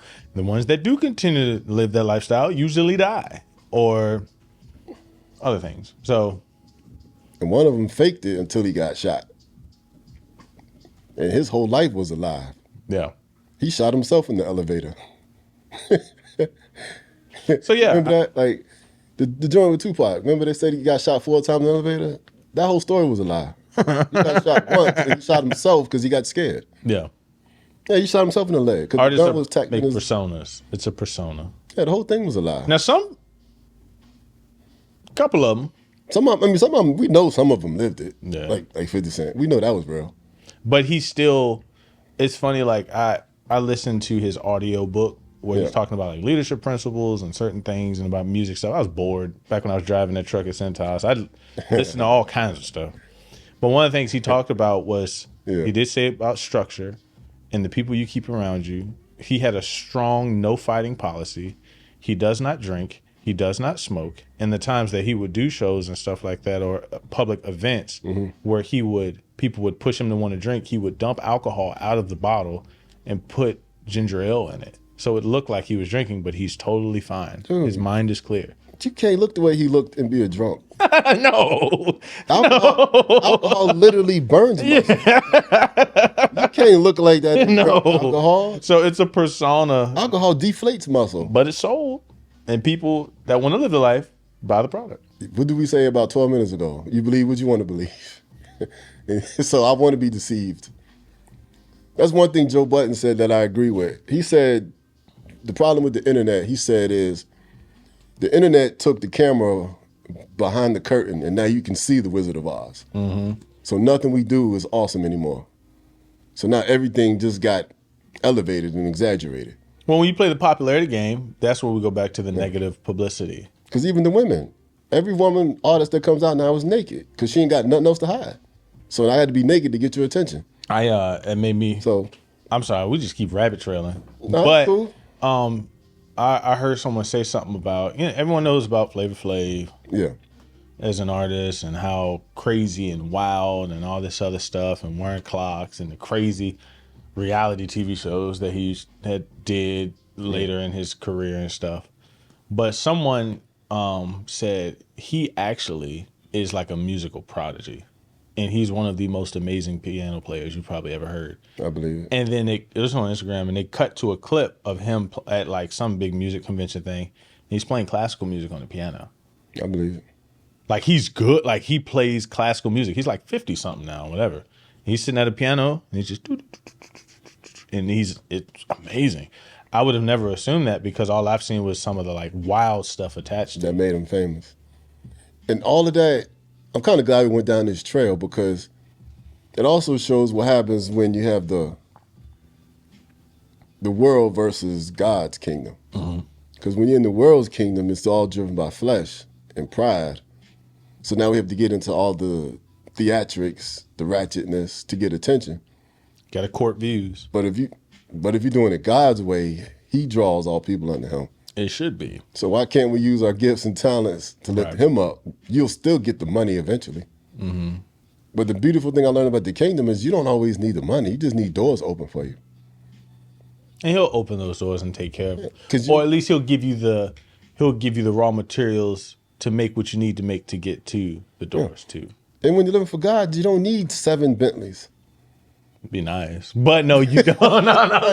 No, you don't. Yeah, no, you're right. Because even the famous people who get there, they always do that one interview. It wasn't even worth it, man. It wasn't even worth it. Young people, love your craft. Don't sell your soul. You just spent 40 years to get to that level. Now you're telling me you're not even happy there? Fulfillment. So we spend all that time working for the enemy, you get all these toys, and it still don't make you happy.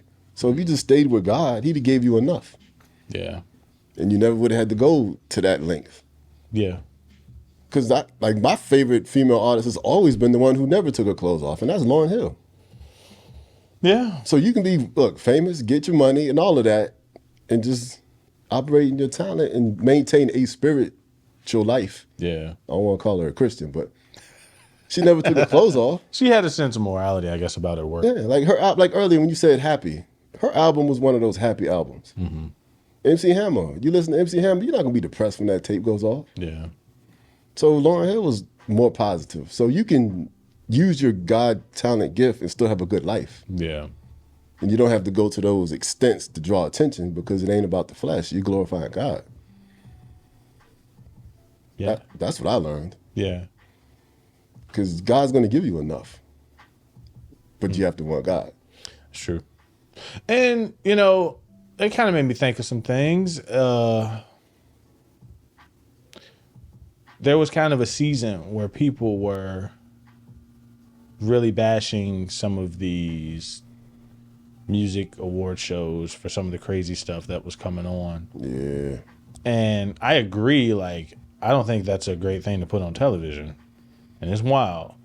But what they don't realize, or most people don't realize, is award shows, anything television is about ad dollars and ad revenue, and you only make money if people watch it when it comes to these big shows.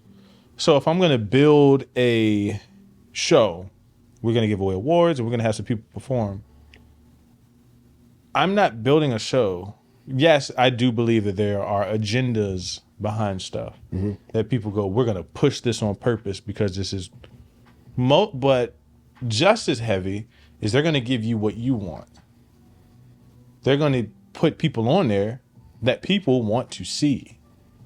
So a lot of these shows are reflections on society and not the Grammy Academy. Man, listen, So it's like yeah. it's like you're yelling at the building, but not the people who made the building.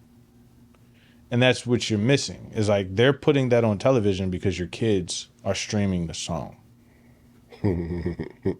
So you can't get mad at them for being like, how dare they let this person go up there and do that? You did that because that's the music video that's probably the most watched in this year. And most of the people that are streaming it are not like 55, 65, 70.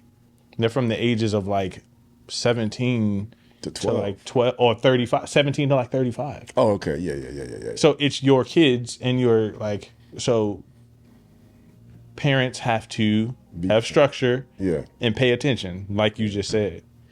And maybe when their kids say, I don't want to watch this, then maybe the Grammys go, we're not going to put them up there. But the year they put Maverick City Music up there, as much hate as they get, they put them up there because they knew there are so many people. They're going on world tours, selling out shows. Yeah. They had one of the highest grossing tours. I downloaded the Tribal app. They had one of the people can say they don't like the type of music that they're making. Some people give them criticism and say that their music is not as structurally this, and it's we need music had better songwriting. Sure, that's fine. But the reason that they're making it on the Grammys is because people are supporting their music. Yeah. So what does that mean? If it starts at the home and you raise people to have good taste in music or good whatever, you raise your kids to do this and not consume this and they consume that, then yeah, we can actually get gospel music on the Grammys. But you don't buy tickets to tours. You don't buy albums. You don't pay for music. You want it all free. So, but there are, Taylor Swift can go on a world tour and sell out SoFi arenas. In 12 minutes. In 12 minutes. Yeah. But Kurt Franklin or John P. Key has to go do the small arena at Virginia State University. No shade at Virginia State University. Thank you for having him.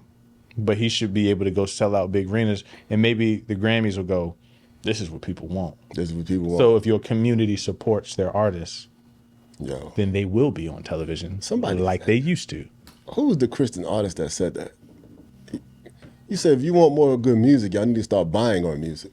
Or some way support it. I can't remember who Or said that. even if you don't buy it, right? Like when an artist goes on tour, go to the show, go to the concert. Yeah. Because that is a reflection. Like I understand some of the upsetness that people had towards the Grammys. Yeah. But that's how shows work. Yeah, it's all about the money. It's about, they don't care. It's all about the money. If you watch the show, we will put what you're going to watch.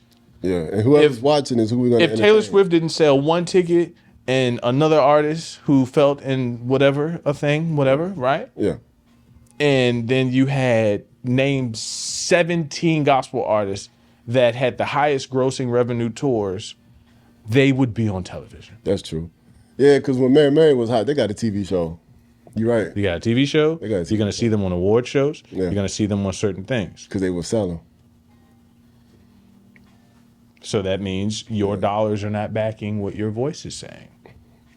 Your heart is where your treasure is. Money always going to talk in America. Where you putting your money at? Because if you really believed it, that's what you will be supporting. That's a good point. So, matter of fact, let's talk about this. How did you get into music in the very beginning? Like when it first started? It goes back to the comment and conversation and thing that we had about as a child, I used to just consume so much of it. Mm-hmm. And music was a way that I expressed kind of my emotions, and I wasn't the best communicator. I was kind of quiet. So that plus the church I went to, all of the children were required to be in the Sunbeam Choir. That's what they called it. It was the Sunbeam Choir. Sunbeam. We had no choice. So I had to be in that. So I had a musical background. I had aunts and uncles that could sing, and everybody sung in the choir at that church and stuff. moving forward, I just loved music. I've always consumed it. And like buying albums, this, that, whatever. Like I've just always loved it. And I remember around the 9th, 10th grade, I have a good friend who's still a good friend of mine. He does like a lot of videos and stuff now, and a lot of my videos. He had a music group, and they were rapping, and he was producing. Wow. And I was the singing guy, and I was horrible, but I would try. And that kind of got me on the recording kind of thing, whatever. And even at the church where we're at now, I remember Brother Rod Walker singing the song "I Am." Yeah. And that was one of my first in church moments where I just really felt like, wow, what am I feeling right now? So it just all kind of built on top of itself to where I started doing the music with him in that group. I was terrible. They used to make fun of me. They never used my material. John would use my songs sometimes. And then I come to the church where we're at. I want to join the choir. I still love music. I have a new relationship with music. I'm doing that. Then I'm leaving the group. They're kind of making fun of me a little bit, whatever. And me and John recorded a song. It was called Holiness by Micah Stampley. We recorded that. Micah Stampley. And that was the first time he looked at me and was just like, bro, that's it. And I played my guitar. I knew 4 chords, and that was the only song I knew because my cousin taught me guitar. Yeah. But he only really taught me 4 chords for like a month every week, and that kind of got me motivated. I was like, oh, man, this is it, I fit in here. Yeah, I fit in here, and I want to join the choir, and then I'm joining the choir, and I'm making this heavy transition to like I'm cutting out a lot more of the secular music, and there's certain artists that I have really heavy attachments with, and I'm shifting, I'm pivoting over, and I finally joined the choir. After I got baptized, had a couple Bible studies, got filled with the Holy Ghost, stuff like that. What age was that? I got baptized in 2012. Got the Holy Ghost in 2011 and didn't realize I got it at a youth conference. Okay. I remember the experience. I remembered it. But I had been going to the church also passively for like a really, really, really long time. Like with my dad, and then he left and he, started a church out in Richmond somewhere, but I stayed. Yeah. And, he said you could stay because he knew I was getting connected with the youth group. Oh, so you were still in high school when all this happened? Mm-hmm. Okay, cool. I'm still in high school. And I stayed. So I had been around. I knew of these things. I knew when someone said, like, having the Holy Ghost. I knew that. I knew the lingo of certain things. I knew. I was one of those guys. I was there, but I wasn't fully connected. It took years before I really got integrated and connected to the church and the youth group. Yeah. But music had always been there in some form of capacity. To where I'm getting into making it with John around 9th, 10th grade, 11th grade. I'm slowly transitioning over to wanting to be in the choir thing. 2011. I graduated in 2012. Yeah. Holy Ghost 2011. Still hadn't joined the choir yet. 2012. I get baptized. I joined the choir. Graduate high school. And right after I graduated, I was supposed to enroll at John Tyler because grades won't right for basketball, so that won't happen. And I was going to go to a junior college in Richmond, but I was like, we are not paying $38,000 a year to like try to go and play at JUCO to hopefully transfer. I just wanted to play ball, but I had this big love for music growing. And yeah, because I met you right before you went to Indiana Bible College. So boom, I take my placement test. I'm just going to go to John Tyler. Pass that, fine. Everything good. We're good. But I didn't feel like the release to like, go ahead, let's enroll. Okay. I didn't feel good about it. I was like, I don't want to pay or my mom to pay for school because I'm just supposed to go to school. So I procrastinated and I dragged my feet. And she said, you were supposed to register for classes. Did you do it? And I'm like, I forgot. Which I had been there because I already did the placement. I had met with it academic advisors. Yeah. I'm supposed to just pull the trigger and go. Yeah. I didn't feel good about it. So I'm just kind of hanging out, still connected with my boy John. but he knows my life has changed drastically. Yeah. So I'm not hanging with a lot of the guys from the group because they're still rapping and stuff like that, drinking and carrying on, you know. So I slowly separated, but still kept that friendship with John. And he saw this whole thing. He saw the whole transformation. Yeah. And I remember having a conversation with my dad one day, and I'm like, he's like, what do you want to do? I'm like, I don't know what I'm going to do. He's like, well, you should do what you love.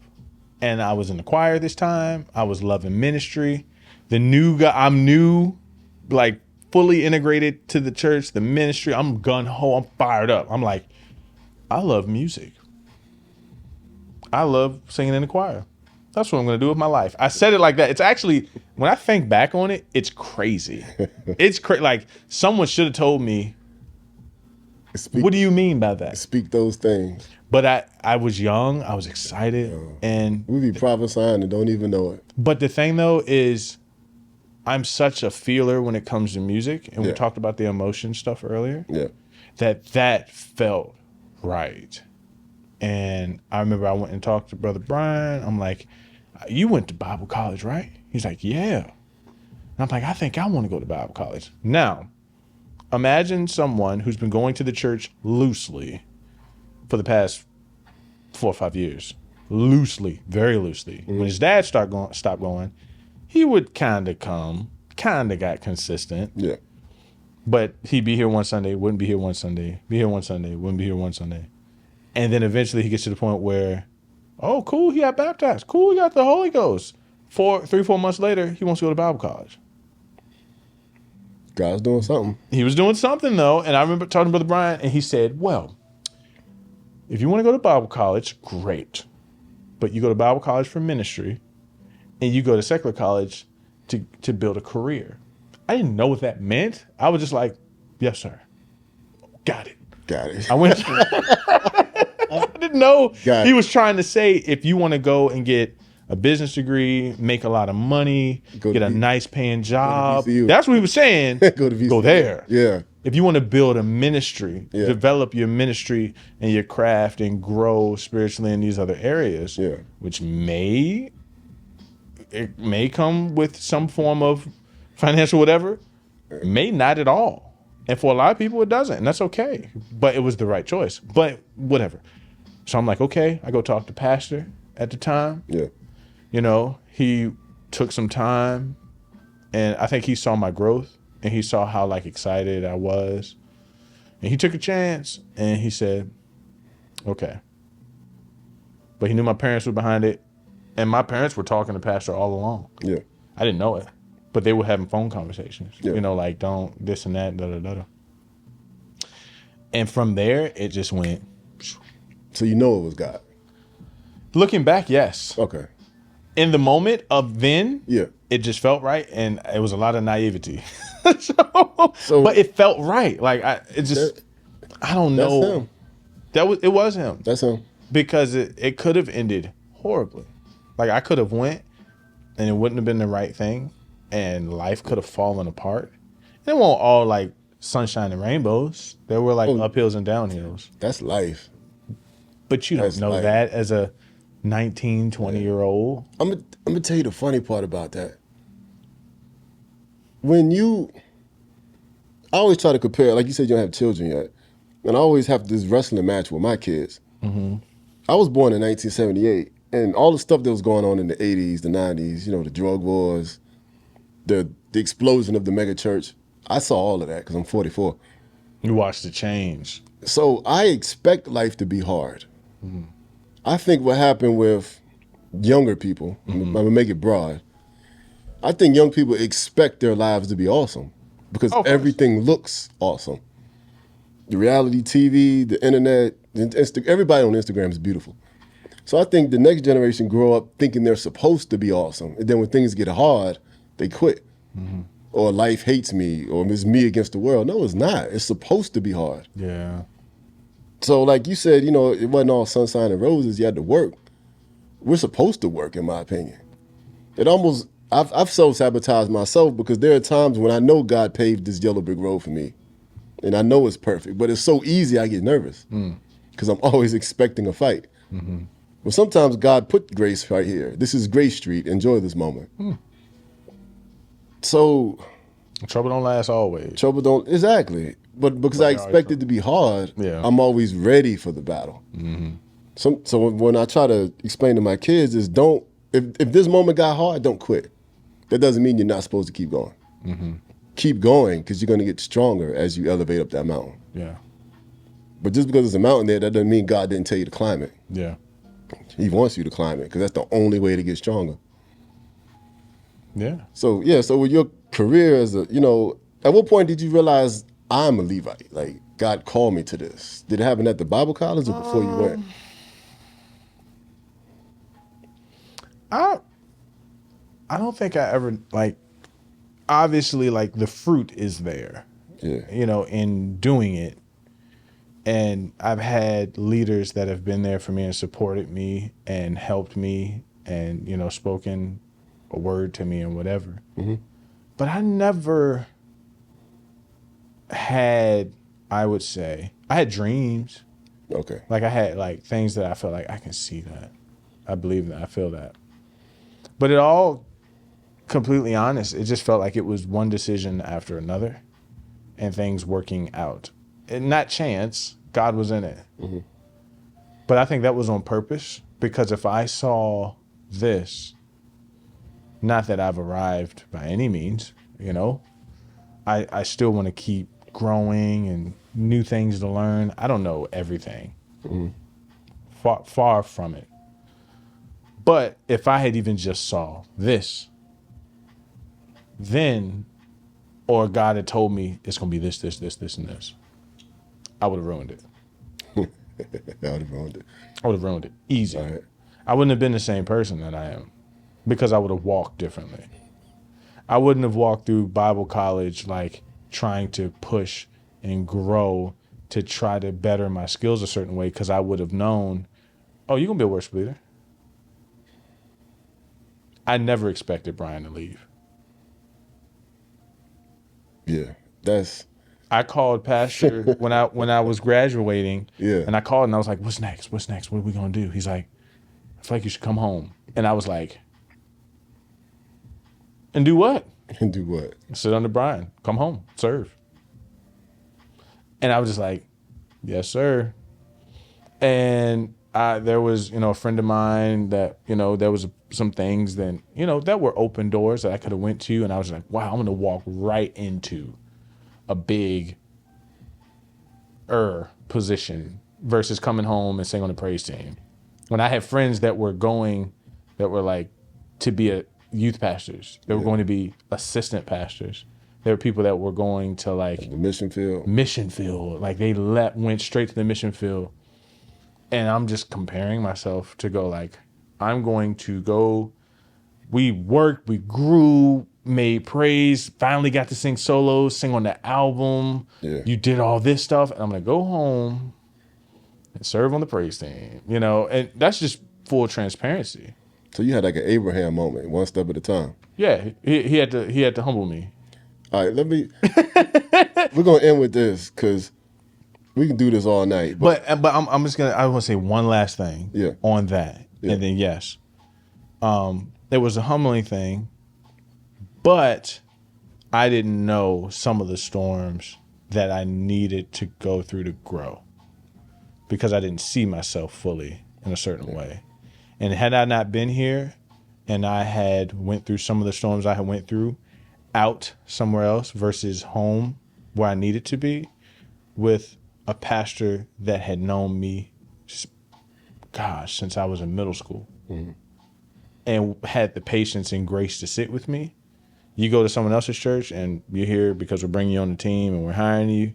Not that they would treat me like an employee or treat me like that type of person, but it's different versus when you're home. Intimacy. I needed that, and I didn't know I needed it. Right. I needed that. I'm going to ask you one more. We're going to end with this. I'm going to ask you one more question.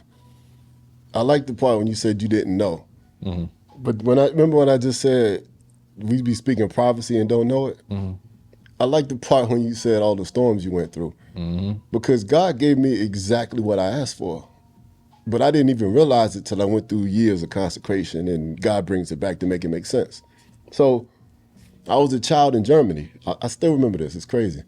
It's probably 1985, I think. But we was at a church in Germany. And I was just sitting in church. You know, the old churches, they had the hymnals and the Bibles behind the pews, the long wooden chairs. Yeah. So I remember just reading it one day, and I was reading the part about Solomon. And Solomon was talking to God. And I'm like, wow, people can talk to God back then? Because that's just when our brains work. I was like, wow, people used to talk to God back then? Not knowing you can do it now. So I was reading it, and God was talking to Solomon. And God said, Solomon, what do you want?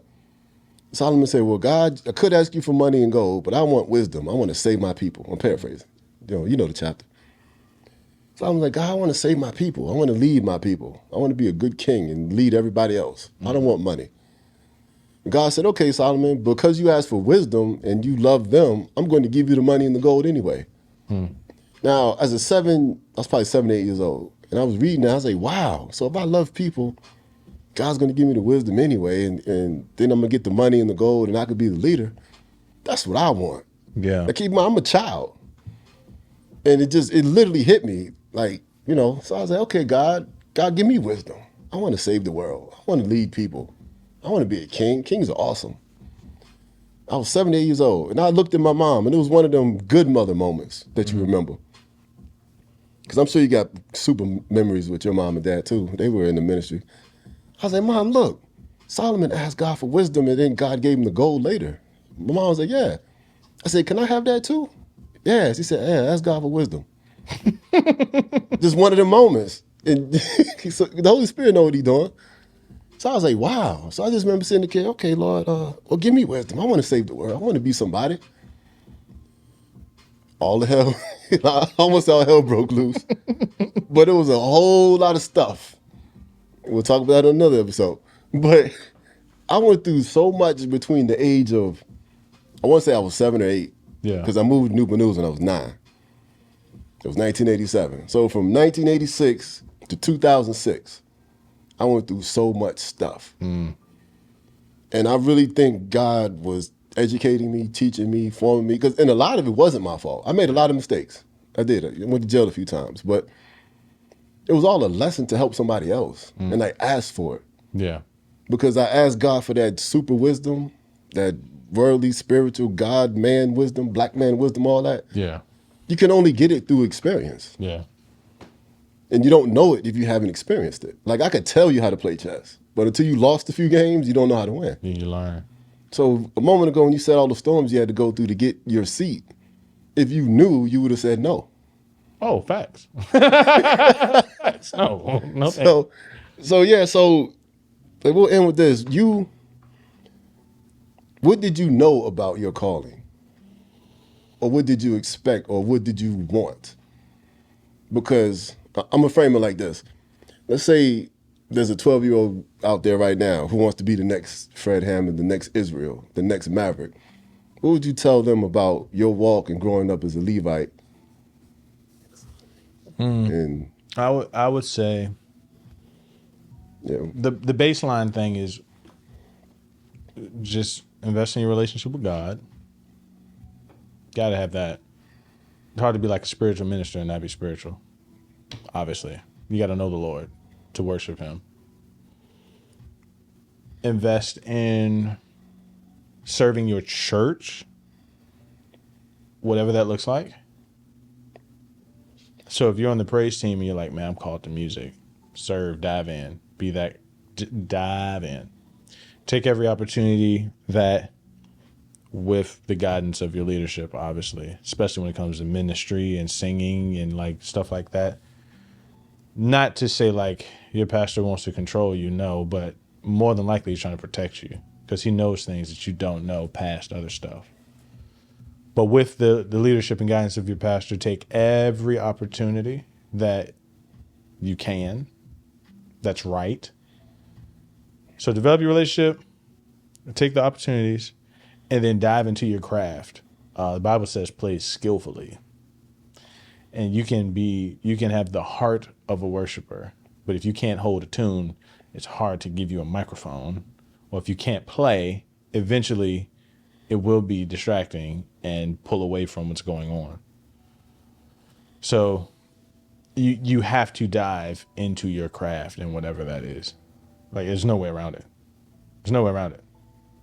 No way around it. I think if you do those three things and give it your all and just trust God. So that scripture that says study and show yourself to prove, that applies to music too? You heard that? Musicians got to go to school too. Yeah. Got to do the work. What's the importance of serving? This is the last one. What does service do? I think it's vital because with a lot of things, if it does become about money, things change and your heart's not going to be right or in it. I'm not saying that's such another conversation. Yo, you're coming back. We're going to do this again. We're going to do it again? We're going to do it again. All right. But the value of service. That's what it's all about. Ministry is service. Ministry and service are the same thing. Simple as that. You're not serving, you're not ministering. It's about other people. Whether you're serving the Lord, or you're serving the congregation. Okay.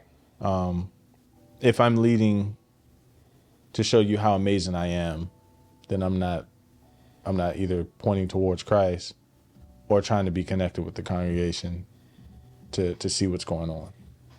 It's about me. So I'm not ministering, I'm performing. That's the word right there. That's it. God bless you. Good night.